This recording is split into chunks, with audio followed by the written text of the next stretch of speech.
కౌశల్య రాత్రి వాళ్ళ ఇంట్లో పడుకొని ఉంది. ఆమె గది ఇంటికి అవతల వైపు ఉంది. ఆమె కిటికీ వైపు తల పెట్టుకుని సుఖంగా పడుకుంది.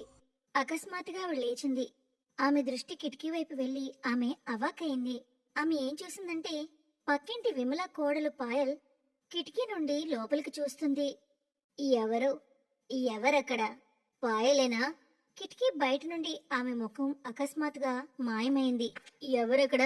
ఎవరు ఎవరు పాయల్, అది నువ్వేనా? కానీ ఆమెకి ఎవరూ కనపడలేదు. ఆమె కిటికీ పైకి కిందికి అటు ఇటు అంతా చూసింది. ఆమెకు రాత్రంతా నిద్ర పట్టలేదు. మరుసటి రోజు తెల్లవారే ఆమె విమల ఇంటికి వెళ్ళింది. అరే కౌశల్య, రారా, ఏంటి సంగతులు? ఎంత తెల్లవారే ఏం ఆలోచించుకునొచ్చావు? ఇంట్లో పంచదార టీ పొడి గాని ఏమైనా అయిపోయాయా? లేదు లేదు, టీ పొడి కాదు, నా మెంటల్ పీస్ పోయింది. Mental peace? అదేంటి, ఏదైనా కొత్త తినుబండారమా? లేదు లేదు, మెంటల్ పీస్ అంటే మానసిక. వదిలేవన్నీ, నీకు అర్థం కావు. కొత్త కోడలా? అరియో పాయల్, కౌశల్య ఆంటీ నిన్ను కలవడానికి వచ్చారు, కొంచెం బయటికి రా. పాయల్ కళ్ళు నిలుపుకుంటూ బయటికి వచ్చింది. ఏంటి కౌశల్య పిన్ని, ఇంత తెల్లవారే? నేను పడుకుంటున్నాను. ఆహా, రాత్రులు అందరు కిటికీల్లోంచి తొంగి చూస్తే ఇంతవరకు పడుకొని ఉంటావు. మరి కిటికీలోంచి తొంగి చూడ్డమా? మీరేమంటున్నారు కౌశల్య పిన్ని? ఆహా కౌశల్య, ఏంటి పనికిరాని నిందలన్నీ వేస్తున్నావు నా కోడల మీద? నా కిటికీ బయట నీ కోడలు నించోవడం నేను క్లియర్ గా చూశాను. నిన్న రాత్రిది కలిపి వరుసగా 3 రోజుల నుంచి ఇదే అవుతుంది. ఏంటి, మీ కిటికీ బయట? కానీ మీ కిటికీ అవతల రోడ్డు వైపు ఉంటుంది కదా. అదే కదా, అక్కడికేంటి నా కోడలు ఎగురుకుంటూ వెళ్తుందా? లేకపోతే ఏమైనా మాయాశక్తులతో నా కాలు పొడవ చేసుకుంటానా? కౌశల్య సైలెంట్ అయిపోయింది. ఆమెను చూసి విమల ఇలా అంది. కౌశల్య, ఆ టైంలో పడుకుని ఉన్నావు కదా, ఏదైనా కలొచ్చుంటది. వెళ్ళు, ఇంటికి వెళ్ళి టీ తాగు. లేదు లేదు, నేను టీ చేస్తాను. కౌశల్య పిన్ని, నా చేతి టీ తాగి వెళ్ళండి. కౌశల్య ఇంకా చెప్పడానికైతే ఏం లేదు, కానీ ఆమెకి క్లియర్ గా గుర్తుంది. ఆమె పాయల్నే వాళ్ళ కిటికీ నుంచి తొంగి చూడడం చూసింది. కాని పాయల్ అలాలా చేస్తది? ఈ విషయం కౌశల్యకి ఏమీ అర్థం కావడం లేదు. పాయల్కి పెళ్ళై 2 వారాలే అయింది. పాయల్ విమలా కొడుకు రాహుల్ని ప్రేమించి పెళ్లి చేసుకుంది. కానీ పెళ్లికి 1 నెల క్రితమే వాళ్ళకి పరిచయం అయింది. పెళ్ళైన తర్వాత పాయల్ ఇంటికి వచ్చినప్పటి నుంచే కౌశల్యకి ఆమంటే అస్సలు నచ్చలేదు. పాయల్ ముఖం ఏంటో చాలా తేడాగా ఉండేది. కౌశల్య ఆమెను చూసినప్పటి నుంచి, ఈ అమ్మాయిని చూస్తే నాకేంటో అదొకలా ఉంటుంది. ఈ అమ్మాయిని ఎక్కడో చూసినట్టు నాకు ఎందుకు అనిపిస్తుంది? కౌశల్య మనసులో ఏదో డౌట్ ఉంది. అయినా కొన్ని రోజులు గడిచాయి. కానీ ఒకరోజు కౌశల్య సడన్ గా ఆ కిటికీ బయట పాయల్ ముఖం చూసింది. ఆమె భయపడింది. కానీ నిద్రలో ఉన్నాననుకొని ఆ విషయాన్ని అంతగా పట్టించుకోలేదు. కానీ ఆ తర్వాత వరుసగా 2 రోజులు ఆమె ముఖం చూసింది. ఆ తర్వాత విమల ఇంటికి పాయల్ కలవడానికి వెళ్ళింది. కానీ పాయల్ మరియు విమల ఆ విషయాన్ని వెటకారంగా తీసుకున్నారు. వాళ్ళ ప్లేస్ లో ఇంకెవరున్నా సరే అలానే నవ్వుతూ వేళాకోళం చేసేవారేమో. ఇలా నిజంగా జరుగుతుందా? కానీ కౌశల్య మనసులో భయం నాటుకుపోయింది. నేను ఈ అమ్మాయి వెనక ఉన్న రహస్యాన్ని తవ్వి తీయవలసిందే, లేకపోతే నేను అసలు మనశ్శాంతిగా పడుకోలేను. కౌశల్య ఇంట్లో ఒక్కామె ఉండేది. 5 సంవత్సరాల క్రితం ఆమె భర్త చనిపోయారు. కౌశల్యకి పిల్లలెవరూ లేరు గాని ఆమె చాలా ధనవంతురాలు. ఇంట్లో ఎప్పుడో 4-5 లక్షల క్యాష్ మరియు బంగారం అయితే అలా పడుండేది. కాని ముందెప్పుడు కౌశల్యకి ఇంతలా భయం వేయలేదు. ఆమె రాత్రంతా పడుకోలేదు. ఆమె రాత్రంతా కిటికీని చూస్తూనే ఉంది. కాని ఈ రోజు ఆమె ఏం చూడలేదు. మరుసటి రోజు కూడా ఆమె లేచే ఉంది. కాని ఆ రాత్రి కూడా ఆమె ఏం చూడలేదు. మరుసటి రోజు ఆమె కొంచెం నిద్ర పట్టింది. ఆమె కూర్చొనే పడుకుంది. సడన్ గా లేచి చూసేసరికి ఎవరో తల కింద దించుకున్నట్లు ఆమె కనిపించింది. ఇది పాయలే. అసలు నా నుండి ఏం కావాలో అర్థం కావట్లేదు. నేనేమని ఎక్కడో చూశాను గాని ఎక్కడ చూశానో అసలు గుర్తు రావడం లేదు. కౌశల్యకి నిద్ర పట్టలేదు. తెల్లవారుజామునే ఆమె టీ పట్టుకొని టీవీ ముందు కూర్చుంది. కొంచెం న్యూస్ పెట్టుకుంటాను. బుర్రలో అంతా పాయల్ పాయలనే ఉంది. న్యూస్ చూస్తే కొంచెం బుర్ర తేలికవుతుంది.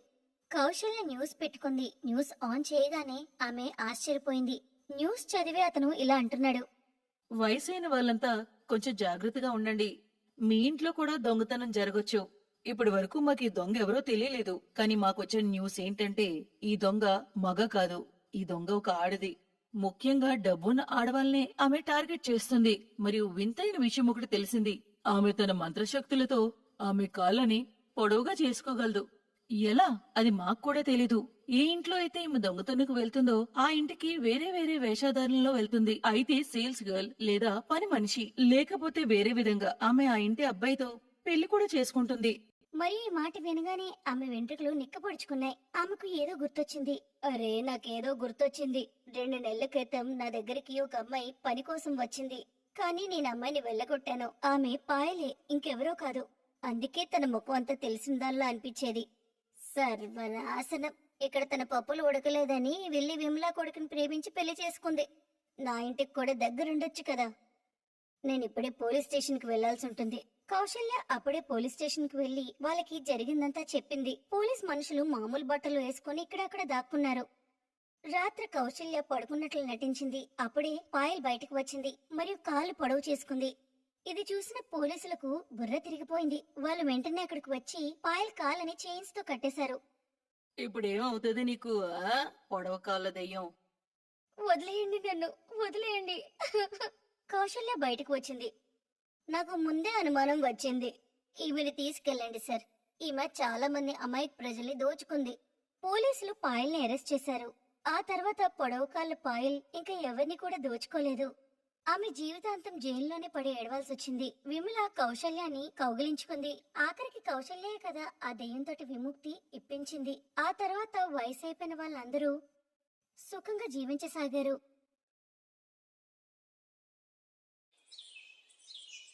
సుహాని వాళ్ళ నాన్నైన మహేంద్రతో రూప్ నగర్ లో ఉండేది. తన చిన్నప్పుడే వాళ్ళ అమ్మ చనిపోయింది. వాళ్ళ నాన్న వేరే పెళ్లి చేసుకున్నాడు.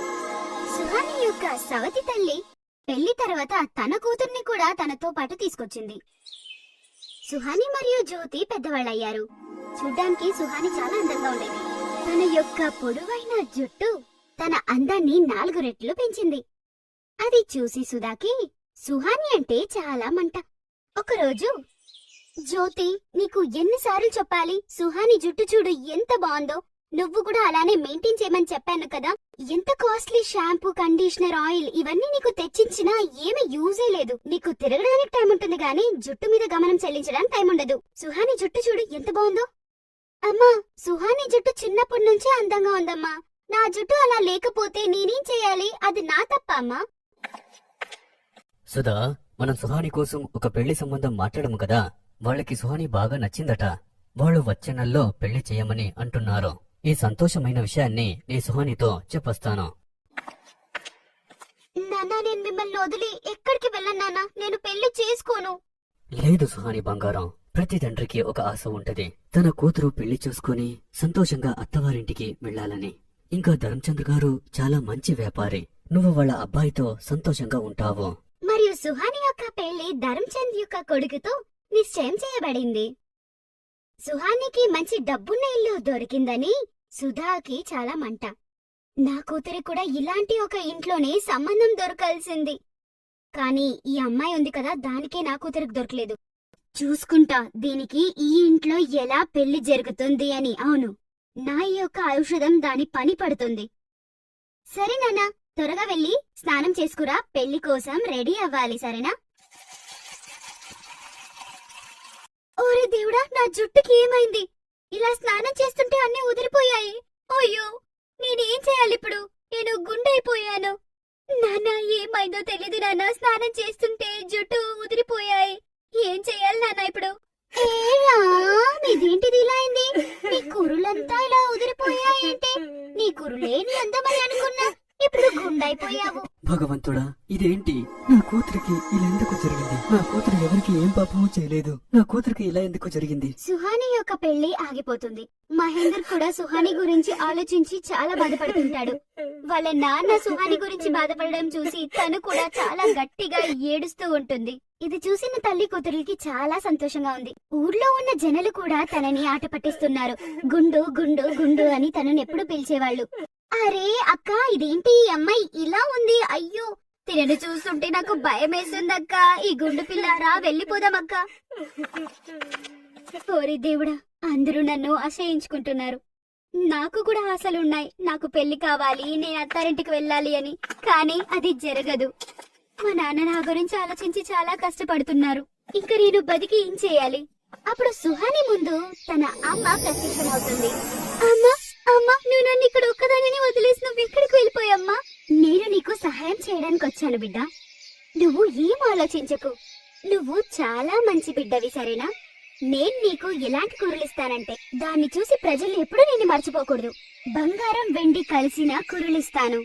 సుహాని వాళ్ళమ్మ తన తల మీద చేయి పెట్టిందో లేదో తన తల మీద అందమైన కురులు ప్రత్యక్షమయ్యాయి.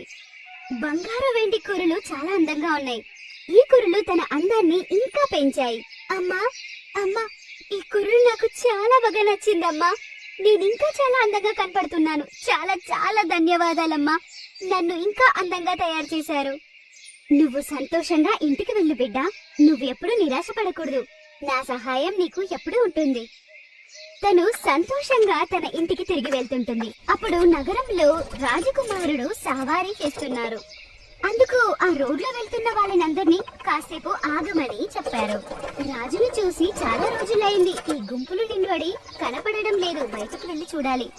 ఈ బంగారు వెండి జుట్టు గల అమ్మాయి, అరే అంతమందిలో తన ముఖమే కనిపించలేదు. ఎంత అందంగా ఉంది తన జుట్టు. తనెక్కడ మాయమైపోయింది? నేను ఈ రథం నుండి దిగనే లేను. ఎంత అందంగా ఉంది తన జుట్టు. తనింకా ఎంత అందంగా ఉంటుందో. సుహాని ఇంటికొచ్చింది. నేను నా కుర్రలని ఈ టవల్ తో కట్టేస్తాను, లేదంటే ఈమె చాలా క్వశ్చన్స్ అడుగుతుంది. నేను తన జుట్టును పోగొట్టాను, అందుకే ఈ అమ్మాయి ఎప్పుడు తలకు బట్ట చుట్టుకునే ఉండాలి. అమ్మా, నువ్వు కరెక్ట్ గానే చేసావమ్మా, నిజంగా చెప్తున్నా. సుహాని తన రూమ్ కి వెళ్ళిపోతుంది. ఇంకోవైపు రాజకుమారుడైన సూరత్ సింగ్ సుహాని గురించే ఆలోచిస్తున్నాడు. తను సుహానిని ఆలోచించి ఒక పెయింటింగ్ చేస్తాడు. యువరాజా సూరత్ సింగ్, మీ స్వయంవరానికి గల ఏర్పాటన్నీ అయిపోయింది. ఎంతో దూరంగా ఉన్న యువరానికి కూడా సందేశాన్ని అనిపిస్తాము. కాని ఇక్కడ నువ్వు ఏమిస్తున్నావు? ముఖం లేని ఒక బొమ్మ. నాన్నగారు, ఈ బొమ్మ బంగారు జుట్టు వెండి గల అమ్మాయిది. ఇంకా నేను ఈ అమ్మాయిని పెళ్లి చేసుకోవాలని నిశ్చయించుకున్నాను. నేను అమ్మాయిని వెతకాలి అంతే. తనెక్కడుంటుందో దాని గురించి ఆలోచిస్తున్నాను. సుపుత్ర, బంగారు వెండి జుట్టుగల అమ్మాయిలో కథల్లో మాత్రమే ఉంటారు. ఇలాంటి అమ్మాయిని ఎక్కడ నువ్వు వెతుకుతావు? ఈ విషయాన్ని వదిలే. నాన్న, రాజ్యంలో చాటింపు వేసైనా సరే నేను ఆ బంగారు వెండిగల జుట్టున్న అమ్మాయిని కనిపెట్టాలి. ఎవరి జుట్టు అయితే బంగారు వెండిగల రంగుల్లో ఉంటాయో ఆమెని నేను పెళ్లాడతాను. సేనాధిపతి, ఏ అమ్మాయి జుట్టు అయితే బంగారు వెండిగల రంగులో ఉంటాయో ఆ అమ్మాయిని పెళ్లి చేసుకుంటానని రాజ్యమంతా చాటింపు వేయించండి. ఏంటి, బంగారు వెండి కూరలున్న అమ్మాయిని సూరత్ సింగ్ గారు పెళ్లి చేసుకుంటారా? అబ్బా, మంచి విషయం. రేపే నా కూతురు జ్యోతికి ఈ పెయింట్ ని నీళ్ళల్లో కలిపి తల మీద పోస్తాను. రాజకుమారుడికి ఎలా తెలుస్తుందిలే. ఇది తెలిసినా కూడా పెళ్ళయ్యాక స్వీకరించాల్సిందే. హా, ఇది కరెక్ట్ అయిన విషయమే. సుధా విన్నట్లే వేరే వాళ్ళు కూడా ఈ విషయాన్ని విని వాళ్ళ కూతురులకి పెయింట్ కలిపి ఆ నీళ్లను తల మీదకు పోశారు. ఇప్పుడు ఆ ఊర్లో ఉన్న చాలా మంది అమ్మాయిలకు బంగారు వెండి కుర్లుగా మారిపోయాయి. ఇది చూసి సేనాపతి కన్ఫ్యూజ్ అయ్యాడు. వెళ్లి ఈ విషయాన్ని రాజకుమారుడికి చెప్పాడు. యువరాజా సూరత్ సింగ్, చాలా పెద్ద సమస్య వచ్చి పడింది. రాజ్యంలో వివాహం యోగ్యగల ఆడపిల్ల అందరి జుట్టు బంగారు వెండి రంగులోనే ఉన్నాయి.